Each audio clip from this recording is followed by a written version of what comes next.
UP के चुनावी महासंग्राम में संभल जिले की असमोली विधानसभा क्षेत्र से बीजेपी प्रत्याशी चौधरी हरेंद्र सिंह उर्फ रिंकू को जनता का भारी समर्थन और प्यार मिलता दिखाई दे रहा है।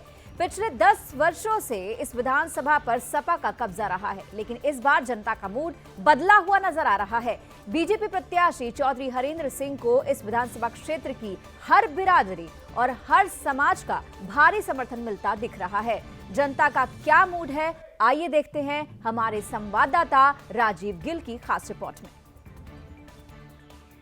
आज हम संभल जिले की असमोली विधानसभा क्षेत्र के लिए आए हैं और माहौल जानने के लिए हमारे साथ भारतीय जनता पार्टी के जो असमोली विधानसभा के क्षेत्र के प्रत्याशी हैं हरेंद्र सिंह और रिंकू चौधरी हमारे साथ हैं। आइए आज इनसे थोड़ा सा परिचय कराते हैं। सबसे पहले तो आपका बहुत बहुत धन्यवाद, बात करने के लिए आपने मौका दिया। हरेंद्र सिंह जी, धन्यवाद आपके चैनल का कि आपने मुझे समय दिया अपनी बात रखने का। अच्छा प्रत्याशी जी, थोड़ा सा मैं आपसे जानना चाहूँगा कि आप सुबह से लेकर शाम तक बड़ा प्रयास करते हो और आज तो मैं देख रहा हूँ कि आपके साथ में इतना विशाल रेला है और ट्रैक्टर पर आप चुनाव प्रचार के लिए निकले हो, तो आप क्या थकते नहीं हो? मैं एक किसान का बेटा हूँ और ट्रैक्टर चला के खेती किसानी करी है।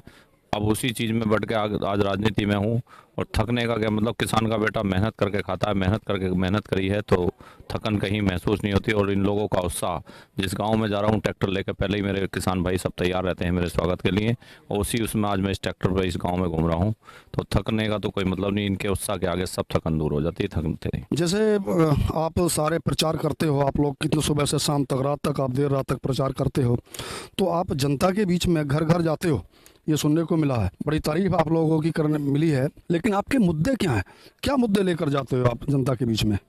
लगातार 10 साल से जो इस क्षेत्र का प्रतिनिधित्व जो लोग कर रहे हैं वो जनता का वोट लेते हैं और जनता का वोट ले जाने के बाद मुरादाबाद जाके बैठ जाते हैं। उन्हें इस क्षेत्र से कोई मतलब नहीं कि कहाँ किस किसान को, किस मजदूर को परेशानी है। उन लोगों को किसी की परेशानी से मतलब नहीं। हम यही मुद्दे लेकर क्षेत्र के बीच में जाते हैं। मैं गांव का रहने वाला हूं, एक सामान्य किसान का बेटा हूं, गांव में रह कर लोगों की सेवा करता हूं और इस क्षेत्र की गांव की समस्याओं को समझता हूं। आज ये क्षेत्र शिक्षा के मामले में, चिकित्सा के मामले में हमारे किसान के लिए कोई मंडल स्तर की स्थापना नहीं है, युवा साथियों के लिए कोई खेल स्टेडियम की स्थापना अभी तक नहीं हुई है। इन सब मुद्दों को लेकर हम उनके बीच में जाते हैं और लोग इस बात पर विश्वास करते हैं कि हमारा बेटा है, हमारा भाई है, हमारे लिए लड़ेगा और विकास लेकर आएगा। इस प्रकार सर्व समाज मेरे साथ है। मुझे हर जगह से, हर वर्ग, हर जाति से समर्थन मिल रहा है। अच्छा प्रत्याशी जी, थोड़ा सा मैं जानना चाहूँगा, जैसा कि हम सबको पता है कि इस असमोली विधानसभा का सर्जन 2012 में हुआ और 2012 से लगातार समाजवादी की जो प्रत्याशी मौजूदा विधायक भी हैं वो लगातार विधायक हैं। उस काफ़ी रेपुटेड फैमिली है वो, उस फैमिली को यानी उस अपने प्रतिद्वंदी को आप कैसे डिफीट कर पाएंगे, कैसे फाइट कर पाएंगे, उससे मुकाबला कैसे आपका? वो एसी में बैठकर राजनीति करने वाले लोग हैं। मैं एक सामान्य किसान परिवार का हूं। मैं गांव में खाट पर बैठकर सेवा करने वाला हूं, गांव की बैठक पर बैठकर लोगों की सेवा करता हूं। जनता जनार्दन जिसे चाहे राजा बना दे, जिसे चाहे रंग बना दे। और आज हम आइए जाट समाज के लोगों से कुछ जानते हैं। यहाँ धार्मिक स्थल पर चामुंडा देवी मंदिर पर यहाँ बढ़ा ताजुद्दीन में कुछ लोग उपस्थित हैं और इनसे चुनाव के बारे में जानते हैं, जाट समाज के लोगों की चुनाव के प्रति क्या राय है। तो चौधरी साहब, अपना नाम बताओ। मेरा नाम समरपाल सिंह है जी। समरपाल सिंह जी, आप कौन से जाट समाज से? आप सारे लोग जाट समाज से हैं? अच्छा, तो मैं आपसे ये जानना चाहता हूँ आपकी क्या राय है, किसको जाट समाज सपोर्ट कर रहा है? हम तो रिंकू चौधरी को। अच्छा, रिंकू चौधरी को क्यों सपोर्ट करना चाहते हो? ये युवा नेता है, किसान नेता है, हम भी सब किसान हैं और किसानों का मतलब है, किसान ही जब होगा तो वो किसानों के दुख दर्द को और ज़रूरत को पहचान। आपका क्या नाम है जी? कमल सिंह। कमल सिंह जी, आप क्यों देना चाहते हैं वोट? इसलिए देना चाहते हैं क्योंकि किसान पुत्र है। जब किसान पुत्र जीतकर विधानसभा में पहुंचेंगे तो किसानों की समस्या वो ही उठा सकते हैं। विकास नहीं हुआ, 2 बार वो विधायक रह चुकी हैं। अच्छा, लेकिन अब तक किसी ने विकास नहीं करा। ये विकास करेंगे जीतने के बाद। अच्छा विकास। अच्छा, आपका नाम क्या चौधरी साहब? ओमकार सिंह। ओमकार सिंह चौधरी साहब, आप भी? जी। अच्छा, आपको क्या लगता है कि यहाँ आप जो समाजवादी जो पार्टी है, क्या उसको टक्कर दे पाएंगे? हाँ बिल्कुल दे पाएंगे। अच्छा, वो तो कहते हैं कि हमारी तो सीट बिल्कुल क्लियर, हम तो 10 साल से जीत से चले आए हैं। नहीं, वो 10 साल का तो इस बात का तो तजर्बा दिखेगा आपका, अब दिखाई दे जाएगा आपके साल में क्या होता है। हाँ, 5 साल के इतर एक बार आती है गांव के इतर वोट मांगने के लिए, बाद में कोई उम्र मिली नहीं। अच्छा, क्या आपके गांव में कोई स्कूल वगैरह कुछ बनवाया इन लोगों ने? कुछ नहीं। अच्छा, आपका क्या नाम है जी? आपका? अंकित चौधरी। अंकित जी, आप इनको जानते हो, रिंकू चौधरी जी को? रिंकू चौधरी जी को क्यों सपोर्ट कर रहे हैं आपका सारा गांव का समाज या आसपास के? ये पड़ोसी हैं, और फिर दूसरी बात जाट हैं। ये हम जो हैं जाट को वोट देंगे, और योगी सरकार बढ़िया चली है, और ये किसान के बेटे हैं, और विधानसभा में जब जाएंगे तो अपना ये किसानों का दुख दर्द समझेंगे और समस्या समझाएंगे, जब भी किसानों के हित में काम होगा, और जीतने के बाद विकास करेंगे। और 10 साल से कोई विकास। अच्छा, अखिलेश जी को क्यों पसंद नहीं करते आप? अखिलेश जी एक ही मतलब उस पर जाति पे ही चुनाव नहीं होता है। ये हिंदुस्तान है, हिंदुस्तान में बहुत जातियां हैं। अच्छा, किसान आंदोलन को लेकर मैं सबसे जानना चाहूँगा, किसान आंदोलन को लेकर ऐसा सुनने में आया कि जाट समाज काफ़ी बिखरा हुआ है, तो जाट समाज बिखरा हुआ, उसके प्रति क्या कहेंगे आप लोग? ऐसा कुछ नहीं है, एक साथ है सब जाट। आप बताएंगे जी? जी एक साथ हैं, ऐसा कुछ नहीं। जाट सब एक साथ हैं? किसके साथ हैं जाट? बीजेपी के साथ हैं। अच्छा, बहुत बढ़िया। तो आप, अच्छा, जाटों जैसा जाटों का गांव है, और जाटों के और भी कई सारे गांव इस क्षेत्र में जाटों के वोट हैं, और आजकल हाईलाइट भी जाट का मुद्दा होता है, तो जाटों को, अपने जाट समाज के लोगों को आप लोग क्या संदेश देना चाहते हो? हम तो यही कहेंगे कि भी सब जने बीजेपी को वोट डालो, फूल पर मोहर लगाओ, कमल पर। अच्छा, क्यों? ये सरकार बढ़िया है और विकास भी हो रहा है, और बिजली भी समस्या है, बिजली भी सही आ रही है, और सभी काम बढ़िया हो रहे हैं। आप क्या कहना चाहेंगे जी? जी, हमारे यहाँ पहले बिजली कई दिनों में नहीं आती थी लौट कर कभी भी, अब जो है बिजली की बहुत राहत है। अच्छा, तो भेदभाव नहीं है? तो सारे जाट समाज को ये संदेश देना चाहते हो? आप इसी गांव के हैं जी? हाँ, नारंगपुर के ही हैं। नारायणपुर के। क्या नाम है आपका? देवेंद्र। देवेंद्र जी, देवेंद्र जी, आपका कौन सा समाज है, कौन सी आप समाज से बिलोंग करते हो? जाटव। अच्छा, जाटव समाज से आप बिलोंग करते हो, दलित समाज है सारा। अच्छा, सारे लोग जाटव समाज के लोग ही अपने जितने यहाँ पर खड़े हैं? हैं जी? तो अच्छा, मतलब दलित समाज है सारा, मोस्टली दलित समाज है आपका। तो आप कि क्या इसके जो चुनाव है, आजकल चल रहा चुनाव का, तो चुनाव में आप किसको सपोर्ट कर रहे हैं? जैसे कई लोग भाजपा को सपोर्ट करते हैं, कुछ समाजवादी को करते हैं, साइकिल को, कुछ हाथी को करते हैं, बहन जी को। तो आपके गांव के और आपके समाज के लोगों की क्या राय है, किसकी तरफ आप लोगों का रुख है? हमारी तरफ तो ऐसा, हमारे गांव में तो 80% योगी जी का माहौल चल रहा है, कि उन्होंने कई चीज़ें हमारे लिए दी हैं। हम बेरोजगार हैं, उन्हें भी मतलब 2 बार राशन मिल रहा है, और बहुत सी आवास भी हैं जो कि हम गरीब लोगों को दे रही है सरकार। आप कहाँ से, क्या नाम है जी? नाम प्रमोद।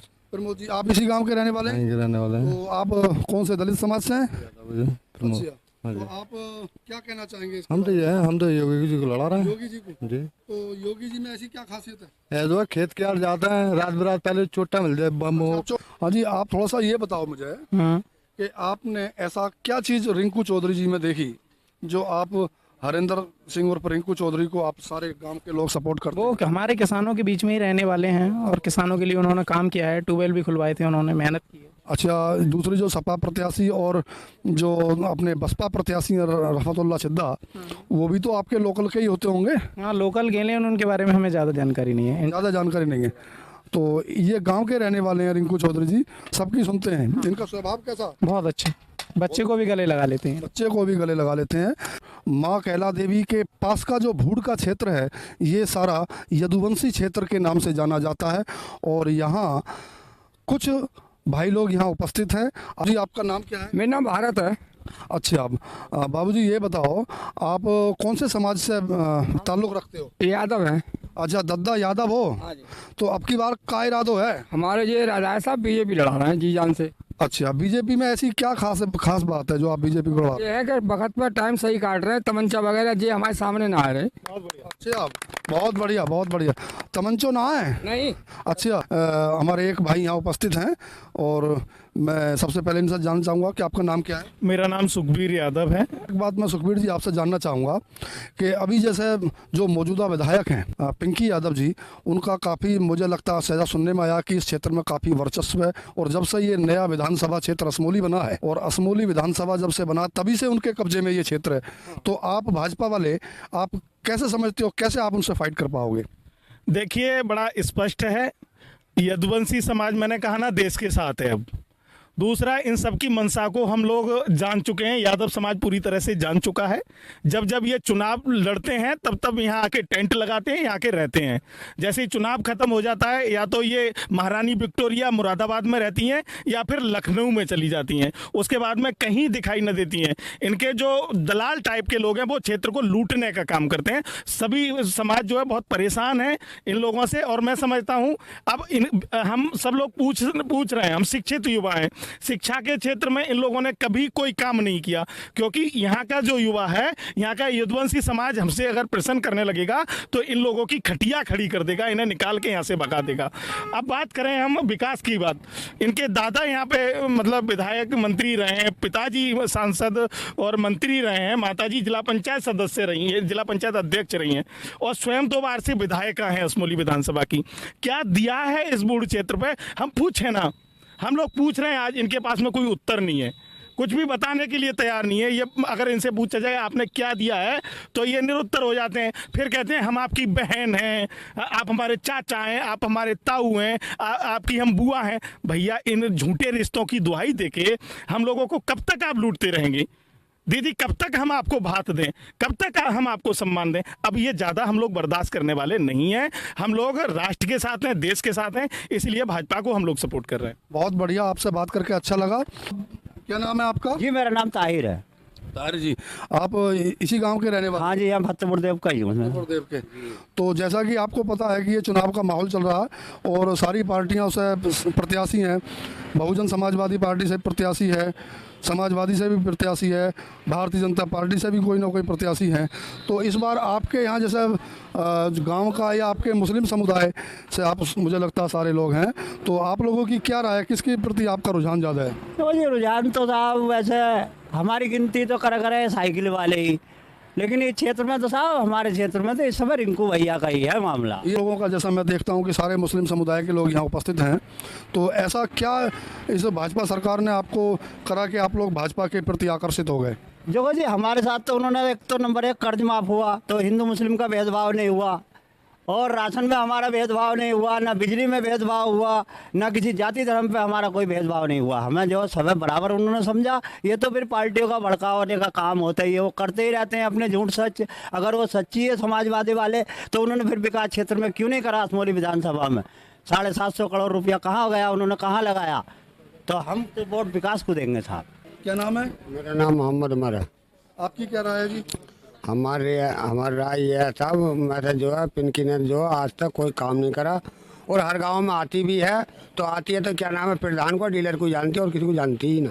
यानी कि आप आज तक समाजवादी पार्टी को सपोर्ट करते आए, वोट करते आए, लेकिन आज कुछ आपका मन ऐसा खट्टा हो गया, लगता है कि समाजवादी की तरफ आपका रुख नहीं है। उसका खट्टापन बताओ, क्या खट्टापन रहा? खट्टापन यही है, मतलब विधायक को कभी देखा ही ना, और काम तो रहा बहुत दूर की बात। खैर, जो वादे किए थे वो पूरे हुए नहीं हुए? जो 10 साल उनको विधायक रहते हुए हो गए? ना उन्होंने क्या पूरे करे, ना पूरे हों उनसे, ना हो मैं, ना करे उन्होंने, ना उनसे हो मैं। मुस्तफा जी, आप क्या सोचते हैं आने वाले चुनाव के लिए? हम तो ये सोचते हैं, कोई जाति का वो नहीं, कुछ नहीं। 10 साल इनकी यादव को वोट दे दिए, ना कोई विकास है, ना कोई स्कूल है, ना कोई भी सुविधा नहीं है किसी भी तरीके की। और योगी जी ने ऐसी सरकार चलाई, कमजोर आदमी बड़ी चैन से सोया, और उसमें साहब मुसलमान को भी बराबर लाभ होया। गल्ला मुसलमान को मिला है तो ऐसी जाति को मिला, कोई जाति ऐसी नहीं छूटी जैसे गल्ला ना मिला। चोरी में है, चोरी तो बिल्कुल खत्म ही हो गई।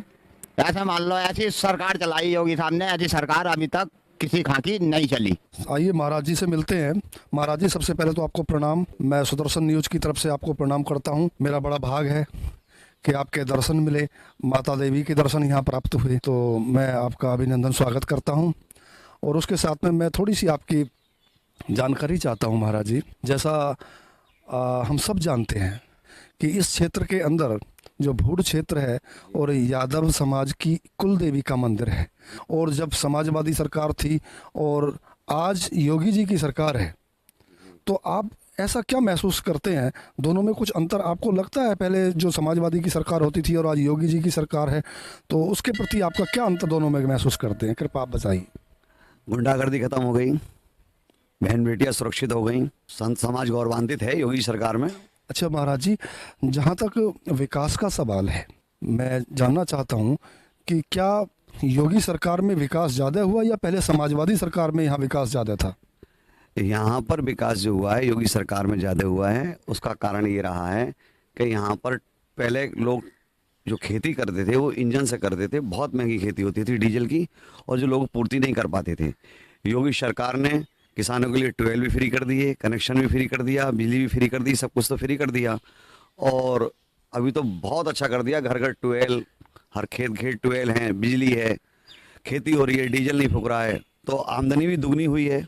उन्होंने कहा है तो हो रहा है, सब कुछ दिख रहा है धरातल पर। क्या संत जो अपना पूजा पाठ जो श्रद्धा भाव रखते हैं, क्या उसके प्रति जो सांस्कृतिक सुरक्षा का सवाल है, क्या सांस्कृतिक सुरक्षा जो संतो समाज की हुई या नहीं हुई? हुई, भरपूर हुई। महाराज जी ने जो किया है कैला देवी आश्रम के लिए, आसपास क्षेत्र के लिए, वो बहुत कुछ किया है। यहाँ से गंगा एक्सप्रेस निकला है, वहाँ से सीधा रास्ता आ रहा है, पर्यटन विभाग से बहुत काम हुआ है, लोक निर्माण विभाग से काम हुआ है, और यहाँ के सभी लोगों ने, डिपार्टमेंटों ने अच्छा कार्य किया है। यहाँ पहले कुछ नहीं था, जंगल था, आज थाना भी है, पानी की टंकी भी है, पर्यटन विभाग के पार्क भी हैं, गार्डन भी है, फुब्बारा भी है, और स्कूल कॉलेज भी हो रहे हैं, और आगे भविष्य में कुछ और होगा ऐसा महाराज जी ने कहा है। आज पूरी सुरक्षा है। बहुत अच्छा लगा महाराज जी, आपको बहुत बहुत धन्यवाद।